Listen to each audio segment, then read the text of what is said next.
Okay, mga kawawmat, in this video, we will discuss the measures of time. Our objectives, we will define time, and we will convert measurements of time. Also, I will also give examples on how to operate time. So, papasok dito yung addition, subtraction, and multiplication.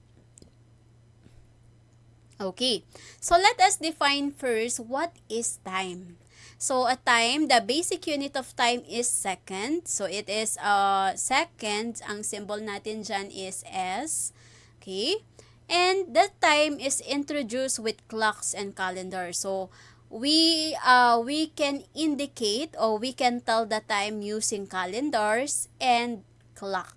Okay, so ito yung mga instrument na ginagamit natin para malaman natin o ma-identify, ma-indicate natin kung anong araw na, anong oras na. Also, for us to recognize yung ating mga special events para matandaan natin yung mga occasions. So, time, the calendar and clock helps us to remember those important events and occasions. So, time is recorded by either a 12-hour clock or the 24-hour clock. Ano nga bang pagkakaiba ng 12-hour and 24-hour? Okay. So, I know mas familiar tayo sa 12-hour clock kasi ito ang ginagamit natin. But I will show you on how to use the 24-hour clock so that if you will encounter this, you know how to read this. Okay? O anong oras na siya. Okay? So, at 12-hour clock and at 24-hour clock. So, meron tayong dalawang klase ng settings. Actually, makikita nyo to sa cellphone eh. Pwede kang mamili dun sa settings ng cellphone mo. If you want to use the 12-hour clock or the 24-hour clock, pag sa ibang bansa, kapag sa ibang bansa, ang ginagamit nila ay 24-hour clock. So, dito sa atin, ang ginagamit natin ay 12-hour clock. Okay. So, 12-hour clock, ito yung ginagamitan natin ng AM at PM. Okay? Ano nga ba ang ibig sabihin ng AM? So, AM, this is actually anti-meridian. Okay? Ito ibig sabihin nun before noon. Okay? So, pag sinabing AM, ito ay simula ng midnight, midnight, from midnight to before noon. Okay? Okay, so let me repeat. So, pag sinabi nating AM sa 12-hour clock, AM means before noon. So, ito yung simula midnight, yung hating gabi hanggang sa bago magtanghali. Yun yung AM. Yun yung covered ng AM natin. Okay? While PM, this is the post-meridian. Okay? Ito yung afternoon. So, afternoon, ito naman yung simula ng tanghali hanggang sa bago mag-midnight. Yun naman yung PM. Kaya 'di ba pag sa atin dito sa Philippine time, pag nagtatanong ng oras, 8 AM. 8 AM ibig sabihin umaga. 8 PM ibig sabihin gabi. Simula after ng tanghali, simula tanghali hanggang bago mag-midnight, that is PM. While from midnight hanggang tanghali naman, bago magtanghali, that is AM. Yun ang AM natin. So, I know, familiar naman tayo dito sa AM, kung saan natin ginagamit ang AM at PM. Okay? Now, yung 24-hour clock, ito rin yung kilala natin bilang military time. So, ito yung tinatawag nating military time na meron siyang 1 to 12 at 13 to 24. So, ano nga ba ang pagkakaiba nito? Bakit siya merong 13 to 24? Because sa 24-hour clock, hindi ito ginagamitan ng AM at PM. Hindi kagaya ng 12-hour clock, kapag halimbawa 8 AM, meron din tayong 8 PM. 3 AM, meron din tayong 3 PM. Ibig sabihin umaga at gabi. Okay? o kaya naman umaga at hapon. Okay, so yun po yung ibig sabihin ng AM, PM sa 12-hour clock. Pagdating sa 24-hour clock, wala siyang AM, PM. Kapag ang oras dito ay from 1 to 12, ibig sabihin yun ang AM nila. Okay? So, yun ang AM nila. Pag ang time nila ay 1 to 12, ibig sabihin AM yun. Hindi na nila nilalagay na AM. Okay? Kapag yan ay 13 to 24, that means PM. Yun ang afternoon nila. Okay? So, 1 to 12, that is before noon. Yun yung AM na ginagamit natin. And then, 13 to 24, instead of writing PM, 13 to 24 ang ginagamit nila. Now, paano ba sinusulat itong 24-hour clock na to? This is actually a 4-digit number to indicate the time. So, ito ay ginagamitan ng 4 na digits. Yung first 2 digit mo, yun yung hour. Yung last 2 digits mo, yun yung minutes. So, halimbawa, sa atin ay 2 p.m. Okay? Sa atin, 2 p.m. Sa kanila, since p.m., afternoon, yun sa kanila, yung 2 p.m. sa 12-hour clock, that is actually 14:00. Okay? So, 4 digits sila palagi. 4 digit to palagi. 14:00. Hindi nila ginagamitan ng PM. Okay? So, halimbawa, 10 p.m. sa 12-hour clock. So, yung 10 p.m. since PM siya, eto yan, from 13 to 24. 10 p.m., that is 22:00. Okay? So, wala siyang PM. Hindi siya ginagamitan ng PM. Okay, let's have an example. Okay. Write each time in a 12-hour and a 24-hour clock. Okay? So, if the given time is 8 o'clock in the morning, sa 12-hour clock, this means 8 a.m. Okay? So, 8 a.m. yan. Yung 4:45 in the afternoon, ibig sabihin, this is quarter means 15 minutes before, 15 minutes to 5 p.m. Okay? Or 15 minutes before 5 p.m. So, that is 4:45 p.m. Kasi afternoon. And then next, half past. Ibig sabihin, half, that is 30. So, past 11, so 11:30 p.m. Kasi this is evening. And then for 10 minutes to midnight, ibig sabihin 10 minutes before midnight. And midnight is 12 midnight. Okay? So, what is 10 minutes before 12? So, that is 11:50 p.m. Okay. So, this is how we write the 12-hour clock given this time. Now, how are we going to write this time into 24-hour clock? So, lagay natin yung clock dito. Okay? So, since AM ito, okay? So, ang AM nila, 1 to 12, sabi ko nga kanina, ang PM nila, 13 to 24. Ulitin ko ha. Ang AM is 1 to 12, ang PM is 13 to 24.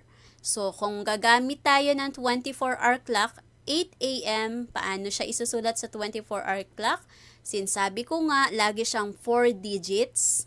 4 digits. So, kung 8 a.m., 0800. Okay? So, hindi po ito ginagamitan ng AM at PM. Next, so since this is PM, ang PM natin afternoon from 13 to 24. Okay. Tingnan natin ang 4:45. Ito ang 4, 16. So, 16:45. 16:45. So, maglalagay lang tayo ng space sa gitna. Ito yung hour, ito yung minutes. Okay? So, hindi po siya gagamitan ng PM.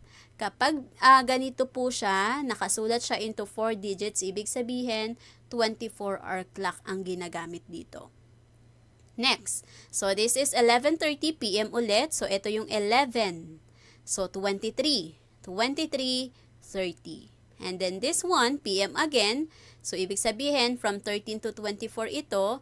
So, 11 ulit. So, 23:50. Okay, so sana naintindihan.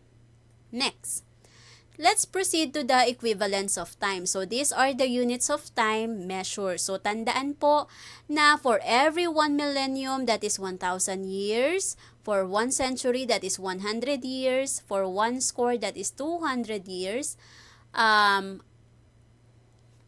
Wait, it should be 20 years, sorry. Okay, so again, for 1 score, this is 20 years. For 1 decade, that is equivalent to 10 years. For 1 year, that is equivalent to 12 months or 365 and 1/4 days. Pag leap year naman,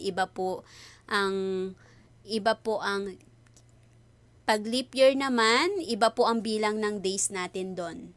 Okay? Okay. So, for 1 month, that is equivalent to 4 weeks. For 1 week, that is equivalent to 7 days. For 1 day, that is 24 hours. Ito, alam na natin ito. For 1 hour, that is 60 minutes. For 1 minute, that is 60 seconds. Okay. So, again, ang leap year po ay iba po dun sa regular year po natin. So, nababawasan siya ng isang araw.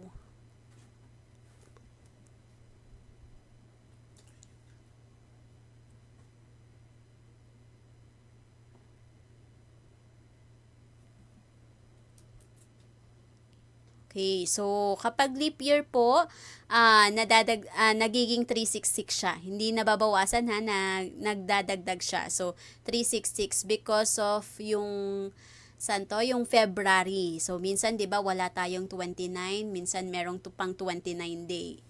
Okay, so kaya pag leap year nagiging 366 siya. Okay. So, make sure na alam natin itong table of equivalence para pag nag-convert tayo ng time, we know how to convert using the equivalence in other units. So, dapat alam natin to. Okay, let's have the first example. How many minutes are there in 1 day? So, since minutes tayo, ilang minuto daw meron sa loob ng isang araw? So, anong gagawin? So, kagaya ng pag-convert natin sa metric and English system. So, kung ano yung unit mo dito, ganun din yung unit mo dito sa denominator. Now, for 1 day, based dun sa ating table, kung memorize nyo, walang problema. Mas maganda kung memorize natin siya. Okay? So, for 1 day, that is equivalent to 24 hours. Okay? So, dapat kunin muna natin yung ratio nito. 1:24 yan. Okay? Kasi hindi mo pwedeng agad na day in 2 minutes. Okay? Daan muna tayo dun sa hours. So, sa isang araw, meron siyang 24 hours. So, since hours na to, ang unit mo dito hours, ganun lagi. Kung ano unit mo dito, yun din dapat dito para makancel natin siya. So, kung hours na to, dapat hours ito. Now, ang 1 hour is equivalent to 60 minutes. Kunin mo rin yung ratio nun. Okay. So, therefore, we will have makakancel na natin si day, si hour. So, ang maiiwan is minutes. Okay? So, we will have 1 times 24 times 60 divided by 1 times 1. Okay? So, maiiwan yung unit ng minutes. So, 1 times 24 times 60, that is equivalent to 1,440 minutes. So, since 1 times 1 is over 1, so, ito pa rin siya ang sagot. So, 1,440 divided by 1, that is still 1,440. Okay? So, therefore, we have 1,440 minutes in 1 day. Let's have the next example. How many decades in 300 years? Okay, so, ilang dekada meron sa 300 years? Kung memorize mo yung units of measure ng time. Actually, yung iba, kaya na nila i-mental to 300, magdi-divide lang sila into 10. Pwede naman ganun. Mas mabilis yun, okay? But if you want to show the solution, ganito po ang gagawin. So, 300 years, copy yung given, kung ano yung given mo. So, since ito ang given natin, yun ang ilalagay natin dito, 300 years. So, since ito ang unit, yun dapat ang unit mo sa denominator para makancel natin yan. Now, sa loob ng 10 taon, since decade ang hinahanap natin, so for every 1 decade, kunin mo yung ratio niya, sorry. For every 1 decade, that is equivalent to 10 years, right? So, ibig sabihin, 1 decade is equivalent to 10 years. Now, so makakancel na natin ito, yung years. Lagi pong ganun, dapat pareho ng unit para makancel. So, 300 times 1, that is 300.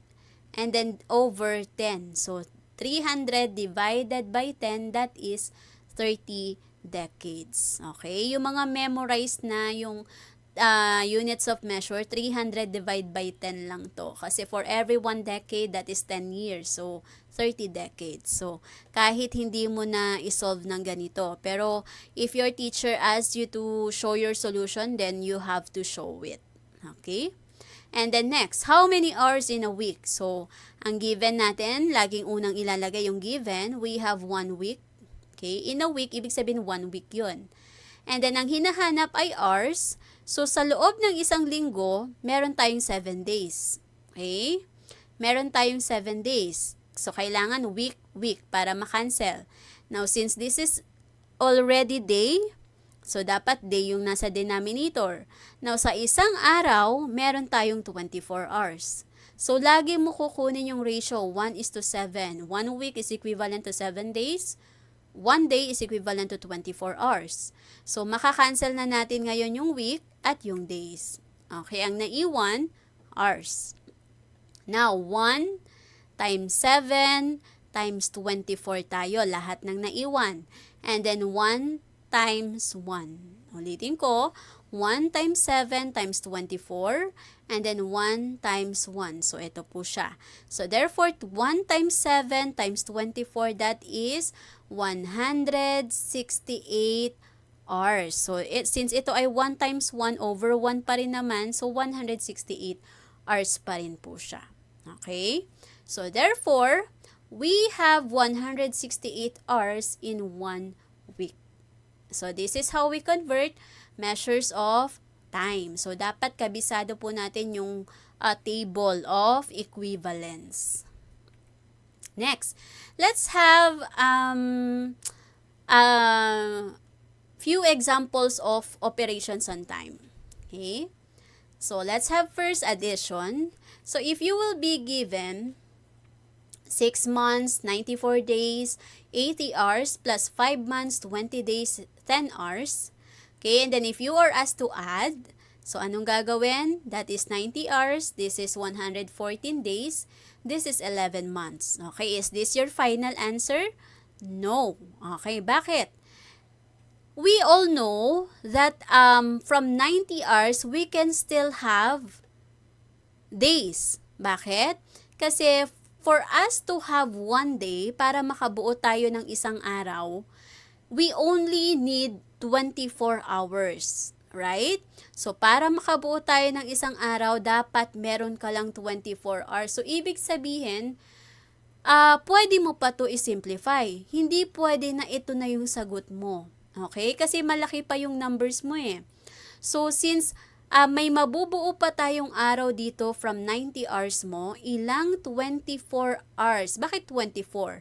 Kasi for us to have 1 day, dapat meron kang 24 hours, right? So, ilang 24 hours meron dito?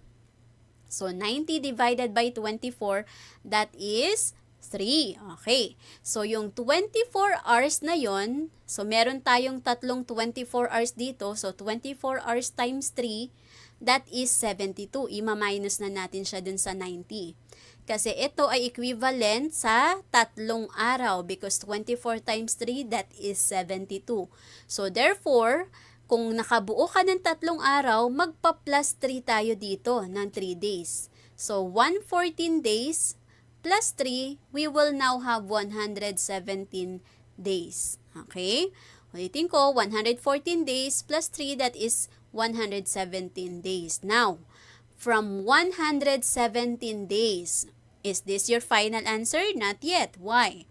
Dito sa 117 days natin, makakabuo ka pa ng buwan. Okay? So, pwede mo pa siya i-convert into months para yung number natin mas mababa. Okay. So, let's say na para fix tayo, standard, we will be using 30 days sa isang buwan. Okay. So, ilang buwan meron dito sa 117 days? So, kung ang isang buwan ay may 30 days, ilang 30 days meron dito? Okay, very good. Tatlo. So, yung tatlong buwan na yon, so 3 times 30, that is how many days? So, ilan ang ibabawas na natin dito sa 117 days? 90. So, magbabawas na tayo ng 90 days, which is equivalent to 3 months. So, magpa-plus tayo ng 3 dito. Yung 90 days mo, that is equivalent to 3 months. So, plus 3 tayo. So, 11 plus 3, that is 14 months na. Now, 14 months, pwede pa natin to i-convert into year. So, kung mako-convert natin to into year, ilang months ang dapat meron ka para makabuo ka ng isang taon? So, we need to have 12 months. So, therefore, magma-minus tayo ng 12 dito. Okay, so let us solve. So, 90 minus 72, this is 18 hours na lang ang natitira. Makakabuo pa ba tayo ng isang araw dito? Hindi na po. So, therefore, ito na ang final answer natin dito. Next, yung 117 days mo na binawasan natin ng 90 days dahil pwede pa siya i-convert into 3 months. So, 117 minus 90, that is 27 days na lang, which is not enough para makabuo ka ng buwan. So, since hindi na siya pwede, eto na siya. Okay? And then, yung 14 months mo, since pwede pa siya i-convert into 1 year, so nag-minus tayo ng 12 months. So, ilang buwan na lang ang matitira? 14 minus 12, that is 2 months na lang po. At itong 12 months na minus mo, that is equivalent to 1 year. So, therefore, double check mo ulit, hindi na to makakabuo ng isang araw. We cannot have a month from 20 days, so 27 days. At hindi na rin tayo makakabuo ng isang taon dito. So, therefore, our final answer is 1 year, 2 months, 27 days, and 18 hours. So, this is how we add operations on time. And then next, what if you have subtraction? Okay. So, I have here 4 days, 5 hours, 10 minutes.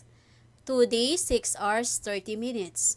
So, 10 minus 30, hindi natin to pwedeng i-minus, right? So, hindi siya pwedeng i-minus. So, anong gagawin natin? So, since hindi pwedeng i-minus itong 10 minutes na to, magbaborrow tayo. So, hiram tayo ng 1 oras.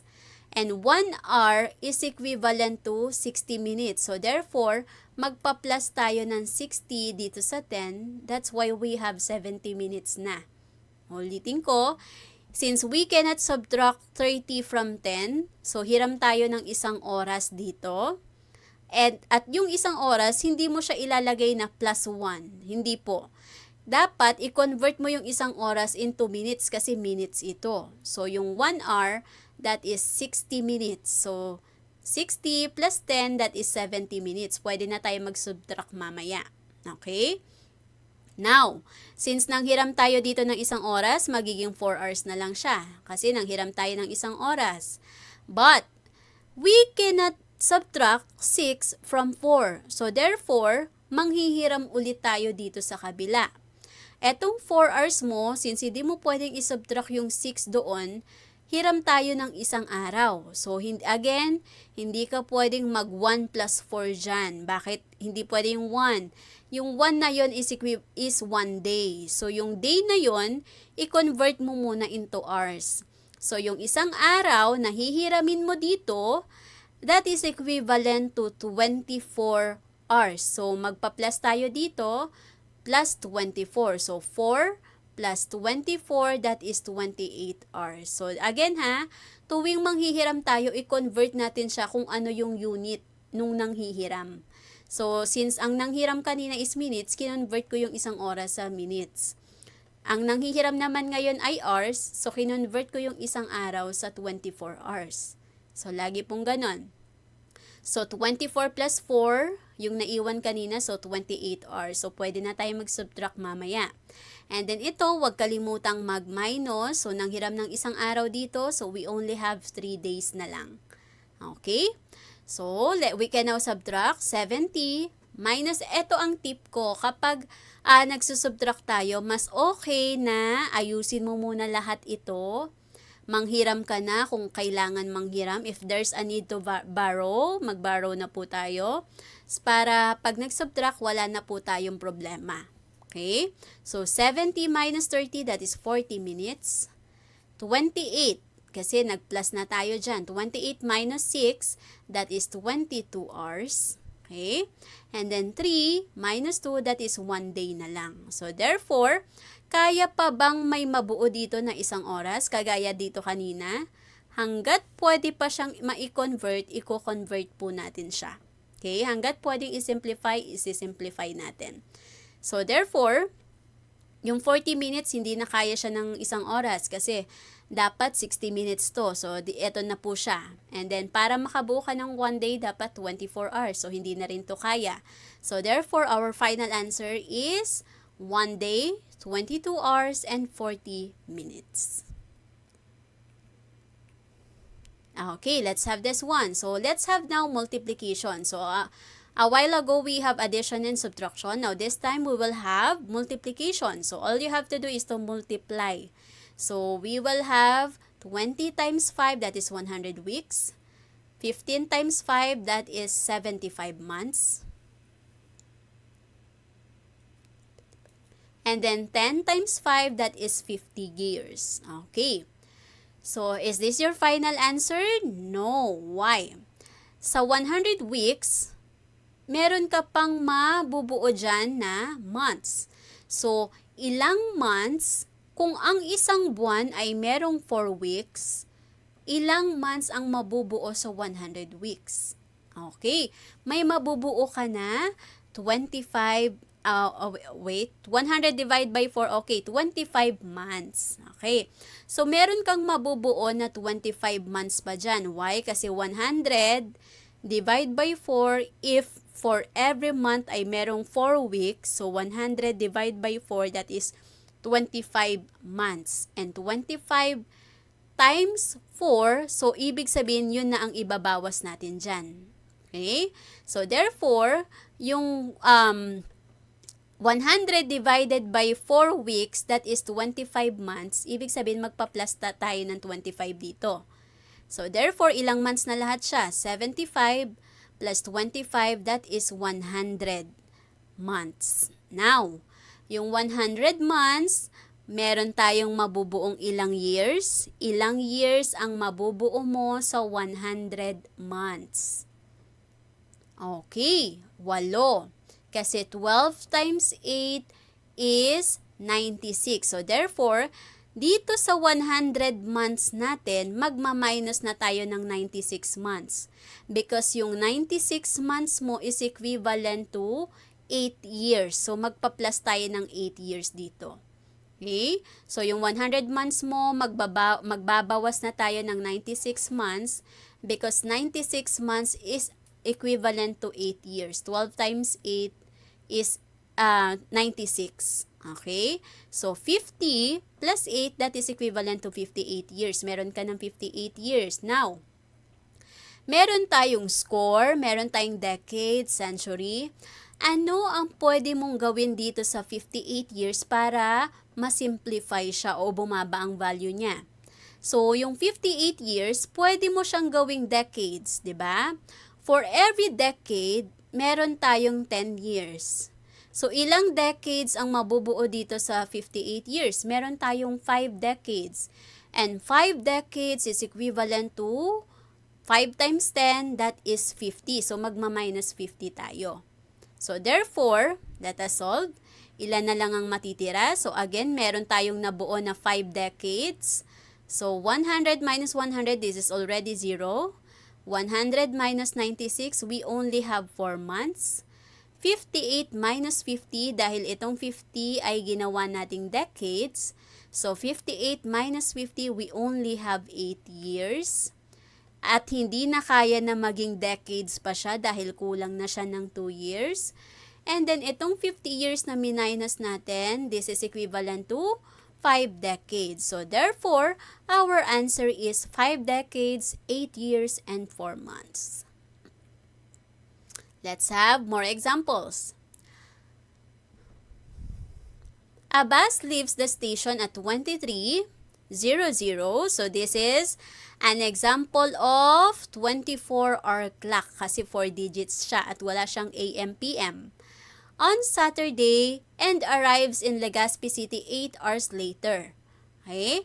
At what time and day will it arrive in Legazpi? So, ang una mong titingnan dyan, ano yung mga given? So, we have 23:00 and then 8 hours. So, after 8 hours daw, nakarating doon. So, intindihin natin ang problem. Umalis siya ng 23:00 ng Saturday. And then, after 8 hours, so magpa-plus tayo, plus 8 hours, nakarating siya doon, ibig sabihin 23 plus 8, that is 31:00. Now, so we all know that 1 day is equivalent to 24 hours. So therefore, 31, ima-minus natin siya doon, 31 minus 24, ibig sabihin, nakarating siya doon kasi panibagong araw na siya. So magma-minus tayo ng 24 hours. Saturday to Sunday, nakarating siya ng 7 a.m. ng Sunday. Okay? So, nakarating siya ng 7 a.m. ng Sunday. Paano ko nalaman na 7 a.m. ito? Bakit a.m.? Kasi po ito ay from 1 to 12. Diba kanina, diniscuss natin? Kapag 1 to 12, ibig sabihin a.m. Pag 13 to 24, p.m. So, nakarating siya, umalis siya ng 11 ng gabi, this is 23 ng Saturday, nakarating siya ng 7 ng umaga, 7 a.m. So, the bus will arrive in Legazpi City at 7 a.m. Sunday. Okay? Let's have the last example. A bus leaves the station at 20:00 on Friday and arrives in Lawag City at 6:00 on Saturday. So, umalis siya ng Friday night. Okay, paano ko nalamang night? Kasi ito ay 24-hour clock and nasaan siya? Nandun siya sa 13 to 24. Ibig sabihin PM to, evening. So, umalis siya ng Friday evening. Nakarating siya ng 6 morning ng Saturday. So, how long is the trip? So, identify your given. So, 20. So, dun sa 20 on Friday. Okay. So, since panibagong araw siya, so i-minus natin. 24 hours minus 20, that is 4. Okay? And then, dun sa sumunod na araw, so dito, may 4 hours na binyahe. So, dun sa a day before, yung Friday, 24 hours minus 20, that is 4 hours. Okay? So, dun sa 4 hours, na umalis siya, okay, ipa-plus natin siya doon sa panibagong araw ng Saturday na nakarating siya ng 6 a.m. So, 4 plus 6, that's why ang travel time niya is 6 a.m. ng Saturday. So, how long is the trip? So, 4 plus 6, that is 10 hours. Okay? So, therefore, the bus travels in 10 hours. Thank you for watching this video. I hope you learned something. Don't forget to like, subscribe, and hit the notification bell para updated kayo for more video tutorials. This is your guide in learning your math lessons, your Wow Math channel.